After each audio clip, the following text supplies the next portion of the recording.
Want to help your students improve their metacognitive abilities? You're going to learn how right now. Hi everybody, I'm Lee Hall from Literacy Teachers, and I'm all about helping you inspire, motivate, and change how your students read and write for academic success. Today we're talking about what you can do to really give your students an extra boost so that they become better at developing their metacognitive abilities. And one of the ways to do this is by being explicit and helping students see what are some ways that people write and construct text that can be confusing and get in the way of their own comprehension. And Erin Silcox is here to give you all the tools that you need to make this work for your students.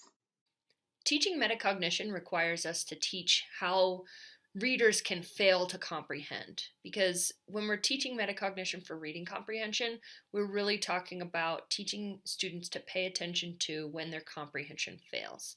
So one way to do that is to teach students ways that writing can be confusing and help them to understand that they can start to look for these things while they're reading to help them become a little bit more aware and to sort of start to know what fix-it strategy to use depending on why they're not comprehending. So here are some things to blame for when comprehension fails that have everything to do with the way a piece is written. One, think about unknown vocabulary. So coming across a word that A is not a sight word, you have to sound it out. B is you don't know the definition, you can't picture it in your mind. What types of fix-it strategies would you use if you came across that writing issue? So you come across a word you don't know. What can you do? That's pretty simple. Next is along the same lines. This one could be maybe the writing is about something that you are totally unfamiliar with. Like when I took a standardized test in my adult life and the writing prompt that I was supposed to write about was something that I had never heard of before. So I started in a place where A, I didn't understand the writing prompt. I couldn't picture it in my mind.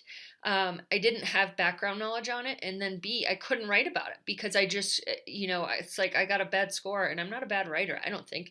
But anyway, so when students don't have the right amount of background knowledge about something, that can also be a reason that they're not comprehending. So teaching them to know when something is unfamiliar to them and knowing what that feels like, saying, can you picture it in your mind? If not, it's probably going to be kind of hard for you to comprehend. So what are some ways that you can get a little bit more background knowledge on something before you read about it? The next one is that sometimes semantic structures or the way that the piece is written can be difficult to understand. So imagine a sentence that has a lot of commas. Imagine a dialogue that's written without, sometimes writers will write dialogue without stating who's actually saying. It won't say Mary said or Johnny said. It'll be line after line after line of quotations from a dialogue that you kind of can lose track of. So knowing if it's the structure of the piece that's hard to understand, what can you do about that? Well, that's pretty simple. You can kind of go back, you can take it slow, many different ways to handle that one. The last one that I'll talk about is if you haven't watched the video on mindfulness for metacognition, please do so, because the last one is that the reader stops paying attention. And actually, I'm kind of diverting from my topic of how can writing be confusing, but really, what are ways that we can stop comprehending? One is that we just stop paying attention. So you can start to think about your soccer practice or the sweet goal that you scored last night. You can gaze across the room and see maybe out the window there's a squirrel and you're tempted to shout squirrel, which I have had students do a million times. So what fix-it strategies can people use to fix it if they zone out?